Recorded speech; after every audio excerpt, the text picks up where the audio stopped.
அது இப்போதுதான் நடந்ததா? இயல்புநிலைக்கான எனது தேடல் பற்றிய எனது வடிகட்டப்படாத நாட்குறிப்புகள். நான் ரொம்ப கஷ்டப்பட்டு சிரிச்ச அந்த நேரத்துல ஜூம் பண்ணாம விட்டுட்டேன். வேலை சந்திப்பு. சலிப்பூட்டும் விளக்கக்காட்சி. சக ஊழியர் எனக்கு ஒரு பூனை வீடியோவை மெசேஜ் செய்தார். நான் சிரித்தேன். குரட்டை விட்டு என் நாற்காலியில் பின்னோக்கி சாய்ந்தேன். இடி சத்தத்துடன் தரையிறங்கியது. எல்லோரும் அதைக் கேட்டார்கள். கேமரா ஒரு திகில் படம் போல அதிர்ந்தது. முதலாளி, நீங்க நல்லா இருக்கீங்களா? நான் தரையிலிருந்து, இது ஒரு முக்கிய பயிற்சி. என் சமூக வாழ்க்கையை நாசமாக்கிய ஹேர்கட். ஒரு டிரிம் மட்டும், என்று முடிதிருத்துபவரிடம் சொன்னேன். என்னை உணர்ச்சி ரீதியாக அழித்துவிடு, என்று பார்பர் கேட்டான். நிராகரிக்கப்பட்ட அனிம் வில்லனைப் போல தோற்றமளித்து வெளியேறினார். என் அம்மா கூட, அது அருமை, என்று சொல்வதற்கு முன் நிறுத்தினார். நாயே என்னை பார்த்து குரைத்தது.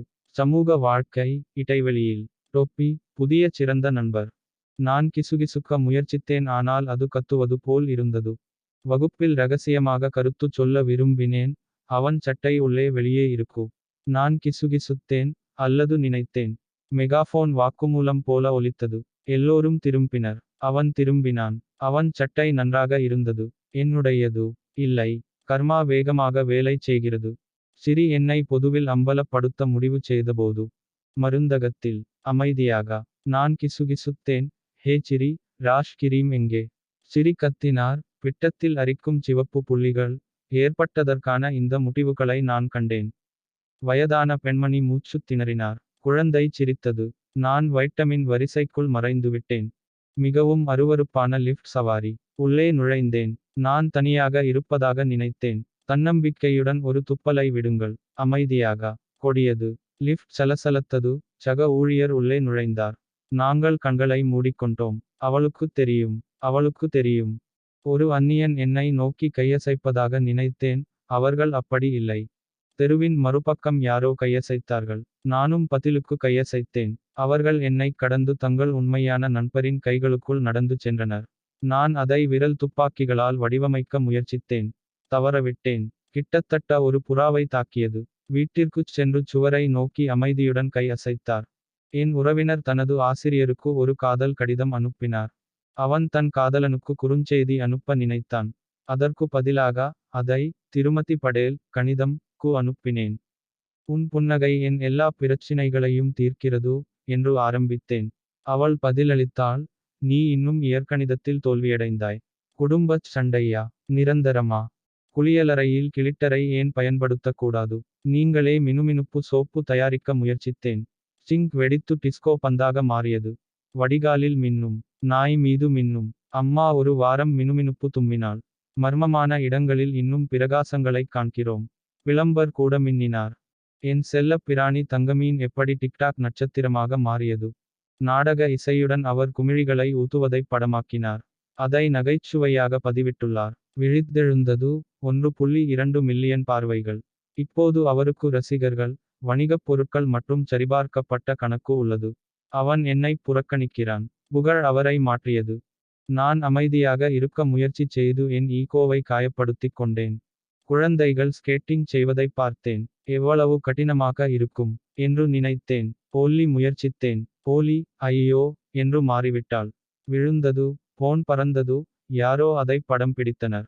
வீடியோ தலைப்பு, பூமர் ஸ்கேட்போர்டு செய்ய முயற்சிக்கிறார், வாழ்க்கையை நினைத்து வருந்துகிறார்.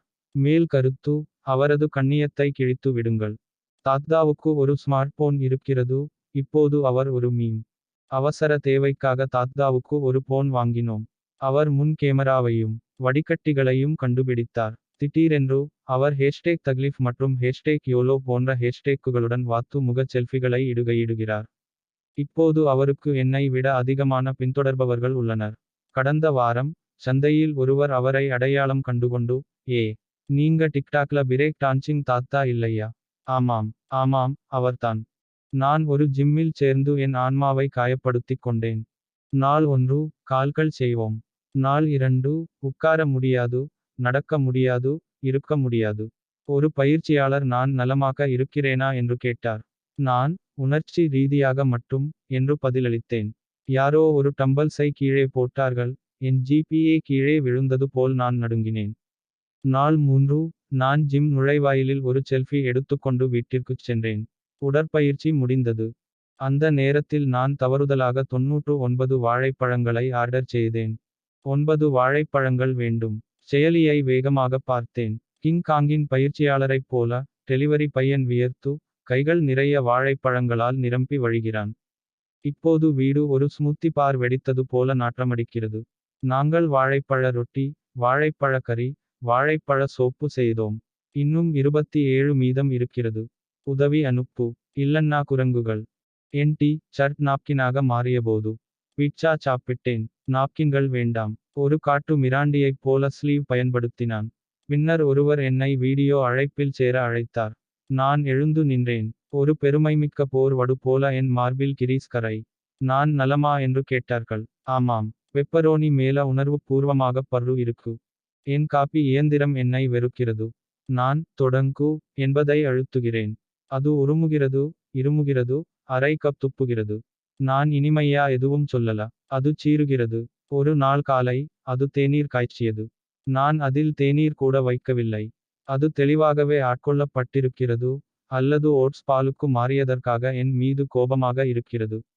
நாங்கள் ஒரு நச்சு உறவில் இருக்கிறோம். ஆனால் எனக்கு அது தேவை. இடது காலணியின் பழிவாங்கல். தினமும் காலையில், இடது காலணியைக் காணவில்லை. அதை சோபாவின் அடியில், குளிர்சாதன பெட்டியில், ஒருமுறை நாயின் தண்ணீர் கிண்ணத்தில் கண்டேன். சரியான ஷூவா? எப்போதும் காத்திருக்கிறேன், அப்பாவி. சேரும் சகதியுமான நடைபயண சம்பவத்தால் லெஃப்டிக்கு ஒரு வெறுப்பு இருப்பது தெளிவாகிறது. நான் புது செருப்பு வாங்கினேன். சமையலறை மேசையில் இடது காலணி எதிர்ப்பு தெரிவிக்கும் விதமாக காட்டப்பட்டது. பயங்கரமானது. நான் எப்படி எனது வைஃபையை இழந்து என்னைக் கண்டுபிடித்தேன். சுருக்கமாக, வைஃபை போய்விட்டது. முதல் மணி நேரம் பீதி. இரண்டாவது மணி நேரம் நான் ஒரு புத்தகம் படித்தேன். மூன்றாவது மணி நேரம் நான் ஒரு சுவரைப் பார்த்து அதை தியானம் என்று அழைத்தேன். நான்காவது மணி நேரம் நாட்குறிப்பு எழுதத் தொடங்கினேன். ஒரு கவிதை எழுதினேன். ஒரு செடியைக் கட்டிப்பிடித்தேன். ஐந்தாவது மணி வைஃபை திரும்ப வந்தது. என்னுடைய ஆன்மீக வளர்ச்சி அனைத்தையும் நான் உடனடியாக மறந்துவிட்டேன். காலை உணவின் பெரும் கரண்டி பற்றாக்குறை. தானியங்கள் சாப்பிடப் போனேன். சுத்தமான கரண்டிகள் வேண்டாம். ஒரு ஃபோர்க்கை பயன்படுத்தினேன். சோகமான, தெறிக்கும் தவறு. ஒரு கரண்டியைப் பயன்படுத்தினேன். சூப் சாப்பிடும் ராட்சதனைப் போல உணர்ந்தேன். ஒரு அளவிடும் கரண்டியைப் பயன்படுத்தினேன். என்றென்றும் எடுத்தது. கடைசியா ஒரு டார்ட்டில்லா சிப் பயன்படுத்தினேன். புதுமையா அல்லது விரக்தியா? இன்னும் பால் சிந்திவிட்டது. காலை உணவு. அம்மா ஸ்னாப்சாட்டை முயற்சித்தார். இப்போது நாங்கள் இணையத்தில் பிரபலமாகிவிட்டோம். அவள் வடிகட்டிகளைக் கண்டுபிடித்தாள். இப்போது அவள் ஒரு நாய்க்குட்டியாகவோ, வேற்றுகிரகவாசியாகவோ அல்லது பளபளப்பான புருவங்களுடன் இருப்பதாலோ எனக்கு தினமும் புதுப்பிப்புகள் கிடைக்கின்றன. தற்செயலாக ஒன்றை அவளுடைய அம்மாவின் பிரார்த்தனை குழுவில் பதிவிட்டாள். இது 600 பார்வைகளைப் பெற்றது. இப்போது அவள் தன்னை ஒரு செல்வாக்கு செலுத்துபவள் என்று நினைக்கிறாள். இன்று தனது செய்திகளில் கையொப்பமிட்டார். உதவி. நான் என் சட்டையை 3 மணி நேரம் பின்னோக்கி அணிந்தேன். காலை முழுவதும் பாராட்டுக்கள் கிடைத்தன. அருமையான வடிவமைப்பு. மிகவும் கடினமானது. கண்ணாடியில் பார்த்தேன். முன்னால் பெருமையுடன் டேக் அடித்துக் கொண்டிருந்தது. நான் எதுவும் சொல்லல.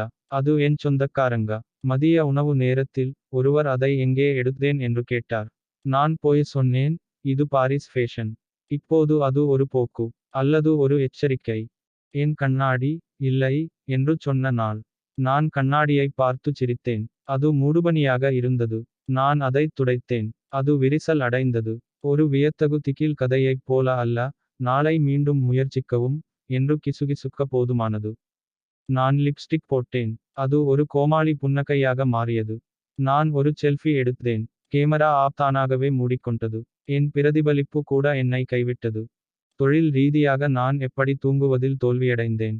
ஒரு குட்டித் தூக்கம் 20 நிமிடங்கள் இருக்க வேண்டும் என்கிறார்கள். நான் 15 மணிக்கு அலாரம் வைத்தேன். 2 மணி நேரத்தில் தூங்கிவிட்டேன். 4 மணி நேரம் கழித்து 2027 இல் எழுந்தேன்.